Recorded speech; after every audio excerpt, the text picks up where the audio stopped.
رجوع کرو، تم اللہ تبارک و تعالیٰ کی بارگاہ میں جھک جاؤ، اللہ تعالیٰ کی بارگاہ میں تم فرما بردار ہو جاؤ، اپنے آپ کو ذلیل کر دو، اپنے آپ کو رسوا کر دو، اپنے آپ کو گرا دو، اپنے آپ کو اتنا ذلیل کر دو، اتنا شرمندہ کر دو کہ پھر کبھی تم اس گناہ کی طرف لوٹنے کے بارے میں سوچنے کی بھی کوشش کرو، اس گناہ کے بارے میں سوچنے کی بھی کوشش نہ کرو۔ یعنی اس کے مفہوم و مطالب یہ ہوئے،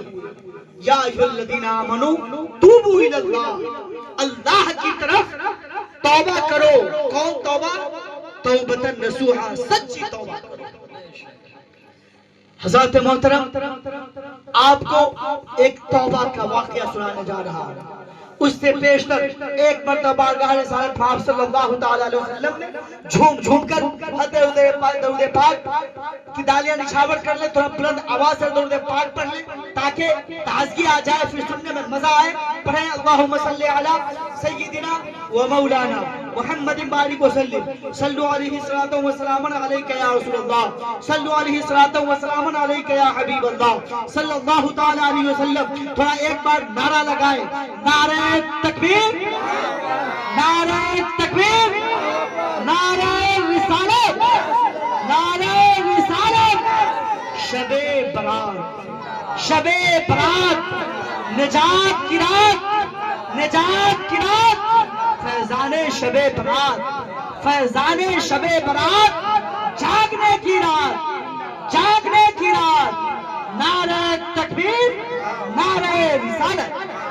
درود شریف پڑھیں، اللہم صلی علی سیدنا و مولانا محمد بارک وسلم، صلو علیہ الصلاۃ والسلام علیک یا رسول اللہ، صلو علیہ الصلاۃ والسلام علیک یا حبیب اللہ صلی اللہ تعالیٰ علیہ وسلم۔ میرے محترم بزرگوں اور دوستوں، حدیث پاک میں آیا ہے، حضرت ابو سعید خدری رضی اللہ تعالیٰ عنہ سے مروی ہے، آپ ارشاد فرماتے ہیں کہ نبی مکرم صلی اللہ تعالیٰ علیہ وسلم ہم سب کے آقا، ہم سب کے ماوا، ہم سب کے ملجا، ہم سب کے غمگسار ارشاد فرماتے ہیں، ایک روز ارشاد فرماتے ہیں، یعنی اے میرے صحابہ سنو کہ پچھلے زمانے میں، یعنی ابھی جو امتی ہے، ابھی جو امتی میری امتی تم لوگ ہو، تم سے پہلے زمانے میں ایک ایسا شخص تھا، ایک ایسا گنہگار شخص تھا جس نے 99 قتل کر دیے تھے۔ کتنے؟ 99 مرڈر کر دیا تھا، اور 99 مرڈر کرنے کے بعد اچانک اس کے دل میں خیال آیا کہ میں بہت بڑا پاپی ہوں، میں بہت بڑا گنہگار ہوں، میں مروں گا تو جو رب مجھے پیدا کیا ہے وہ مجھے کیسے بخشے گا، وہ تو مجھے بہت سزا دے گا۔ لہٰذا اس کے دل میں خیال آیا کہ میں تو بہت بڑا کیڑ ہوں، میں تو بہت لوگوں کا قتل کر دیا ہوں، بہت سے لوگوں کو میں نے جان مار دی ہے، بھلا میری بخشش کیسے ہوگی، میری بخشش ہو سکتی ہے کہ نہیں ہو سکتی ہے۔ لہٰذا اس نے پتا کیا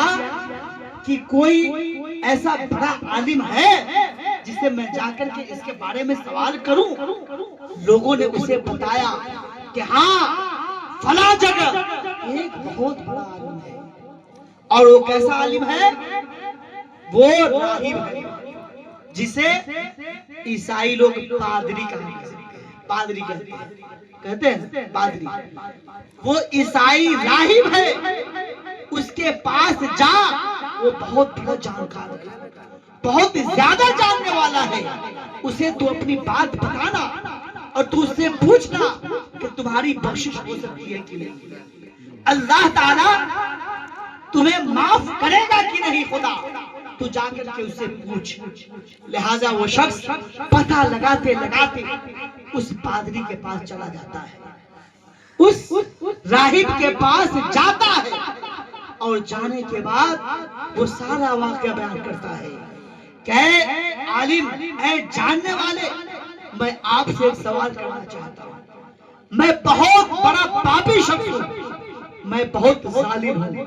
میں بہت بڑا گنہگار ہوں، میں نے انہی ہاتھوں سے 99 قتل کر دیے ہیں، لیکن مجھے اب خدا کا خوف ستا رہا ہے، مجھے جو قہارو یعنی جو قہارو جبار ہے اس کا ڈر ستا رہا ہے۔ تو میں آپ سے یہ جاننا چاہتا ہوں کہ کیا وہ قہارو جبار وہ خدا کوشش کرے گا مجھے معاف کر دے گا کہ نہیں کر دے گا؟ وہ عالم جو راہب تھا، عیسائی کا عالم تھا، وہ مسلمان عالم نہیں تھا، وہ پادری تھا، عیسائی کا عالم تھا۔ وہ کہتا ہے، اس کا مفہوم بتا رہا ہوں حدیث پاک کا، وہ کہتا ہے ارے شخص تو بہت بڑا ظالم ہے، تو جابر ہے، تو اتنا بڑا قاتل ہے، تو اتنے لوگوں کا قتل کر دیا ہے، تیری بخشش کیسے ہو سکتی ہے؟ تمہاری بخشش نہیں ہوگی، تمہیں تو سزا ہی ملے گی، تو بہت بڑا ظالم ہے۔ تو وہ شخص پھر سے تاب میں آ جاتا ہے، غصے میں آتا ہے اور کہتا ہے کہ جب میں گناہگاری صحیح اور مجھے سزا ملنا ہی ہے مرنے کے بعد، جب میری بخشش نہیں ہوگی تو جہاں میں نے 99 قتل کر دیے ہیں تو بھلا تمہیں قتل کرنے میں مجھے کیا جاتا ہے؟ نہ، تیرے ساتھ ساتھ میں 100 پورے کر دیتا ہوں، اور میرے ساتھ میں تیرے ساتھ آج اپنا سینچری بھی پورا کر دیتا ہوں۔ لہذا اس شخص نے اس راہب کا بھی قتل کر دیا کہ جب 99 میں قتل کر ہی چکا ہوں اور میری بخشش ہونے ہی والی نہیں ہے تو تو کی زندہ رہے گا؟ اس کا بھی گلا اتار دیا، اس کا بھی قتل کر دیا۔ لیکن پھر بھی اس کے دل میں خوف تھا، اللہ تعالیٰ کا ڈر تھا۔ وہ پھر سے لرزنے لگا، کانپنے لگا کہ تو اب تو میں نے 100 قتل کر دیے ہیں، میں 100 انسانوں کا قاتل ہوں، بھلا میرا کیا ہوگا؟ میں کیا کروں گا؟ مجھے کیا عذاب ہوگا؟ کتنا دردناک عذاب دیا جائے گا؟ کیا ہوگا؟ وہ یہ سوچ سوچ کر کے پھر سے تڑپنے لگا، لرزنے لگا۔ آخر پھر وہ سوچا کہ میں اس کے بارے میں کسی شخص سے پوچھوں۔ پھر اس نے تلاش کرتے کیسے لوگوں کے پاس گیا اور اسے کہا کہ اے شخص، اس طریقے کا واقعہ ہے، میں نے اتنے لوگوں کا قتل کیا ہے، اس طریقے سے میں نے ایک راہب کے پاس گیا، اس سے پوچھا، اس نے کہا کہ نہیں، تو 99 کا قاتل ہے، تیری بخشش نہیں ہو سکتی، اللہ تعالیٰ تجھے معاف نہیں کرے گا۔ لیکن تو جب اس نے کہا کہ تیری بخشش نہیں ہوگی تو میں نے اس کا بھی سر قلم کر دیا، میں نے اس کو بھی قتل کر دیا۔ تو بھلا کوئی شخص مجھے بتائے گا، کوئی ایسے عالم دین کی پتا جو مجھے اس گناہ کے معافی و تلافی کے بارے میں کوئی علم دے دے؟ لہذا چاروں طرف گھما بھی نا، کچھ شخص نے بتایا کہ فلاں جگہ پر ایک عالم دین ہے نا جو مسلمان عالم ہے، تم اس کے پاس جا، انشاءاللہ تمہیں بخشش کا وہ کوئی حل بتا دے گا۔ سبحان اللہ، تمہیں بخشش کا کوئی حل بتا دے گا۔ لہذا وہ شخص اس عالم دین کے پاس گیا اور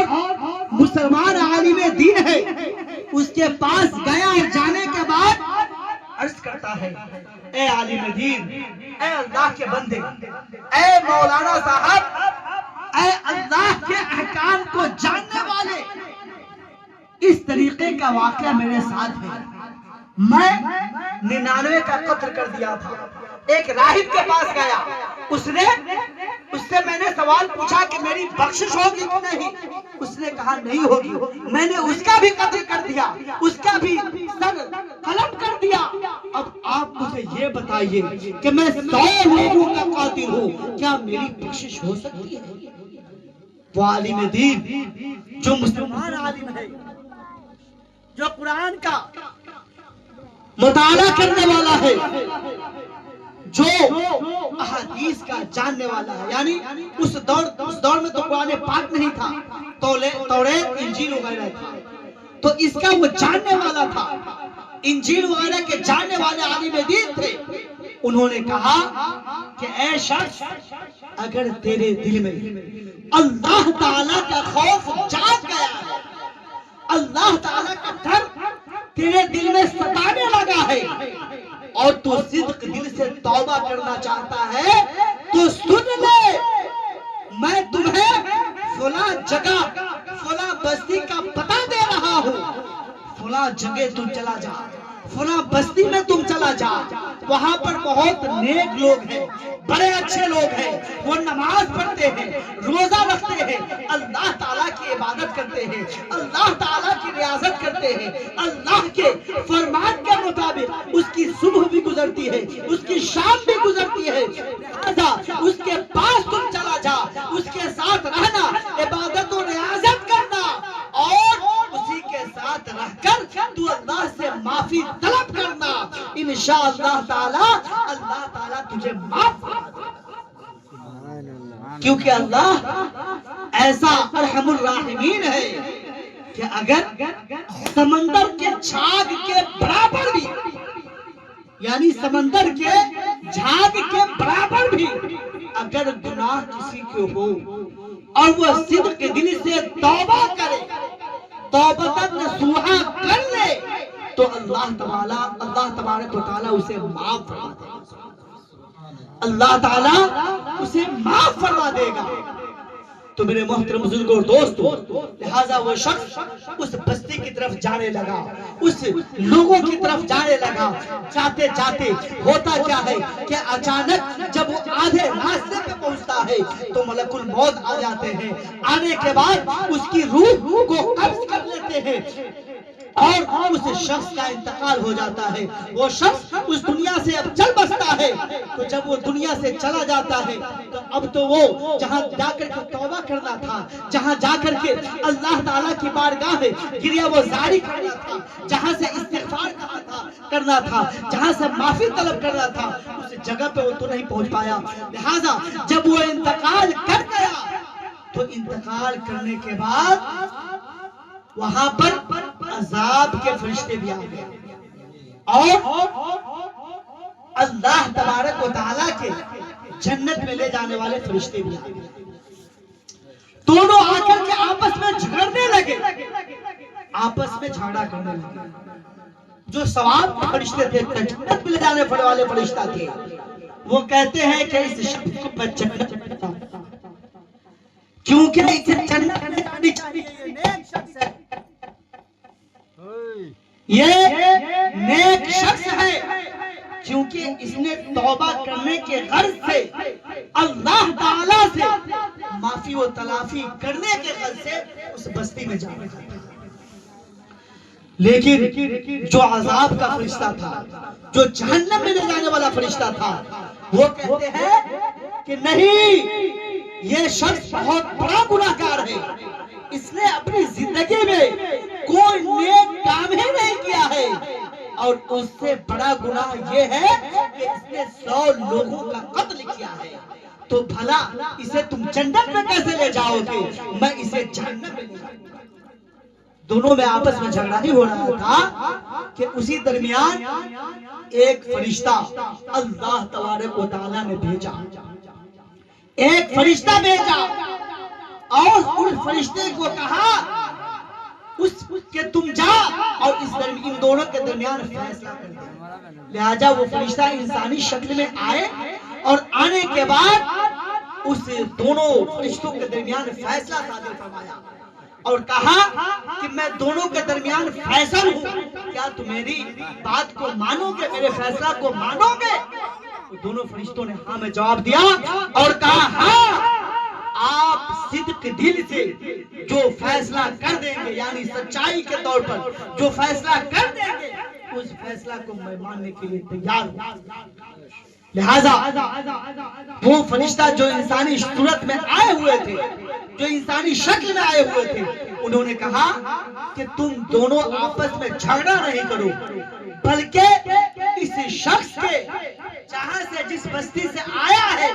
جہاں اس نے گناہ کیا ہے، جہاں اس نے قتل و غارت کری کی ہے، اس بستی کے بھی پیمائش کرو، یعنی اس بستی کی زمین کو، مسافت کو ناپو، جتنا دور یہ چل کر کے آیا ہے اور جدھر یہ جانے والا تھا،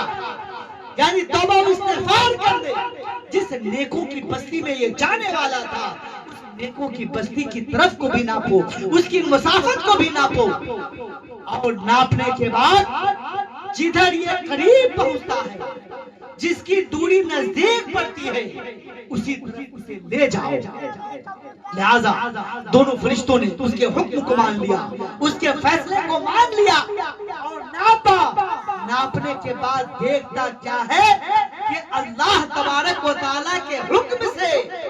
جدھر وہ جا رہا تھا توبہ و استغفار کی طرف، وہ زمین اس سے قریب ہو جاتی ہے، اور اللہ تعالیٰ کے حکم سے جدھر سے وہ آیا ہے وہ زمین اس سے دور ہو جاتی ہے۔ تو فرشتے سمجھ جاتے ہیں کہ اللہ تعالیٰ اس پر اتنا مہربان ہوا ہے، اتنا مہربان ہوا ہے کہ فقط اس نے صدق دل سے توبہ کی نیت کر لیا ہے تو اللہ تعالیٰ نے اس کی بخشش فرما دیا ہے، اور اللہ نے اس کے نصیبے میں جنت لکھ دیا ہے۔ لہذا یہ جہنم میں نہیں جائے گا، میں اسے یعنی جنت کے فرشتے اسے جنت میں لے جائیں گے۔ حضرات محترم، تو یہ ہے توبہ کی فضیلت، یہ ہے توبہ کی فضیلت کہ انسان اگر صدق دل سے توبہ کرنے کے لیے تیار ہو جاتا ہے، توبہ کرنے کے لیے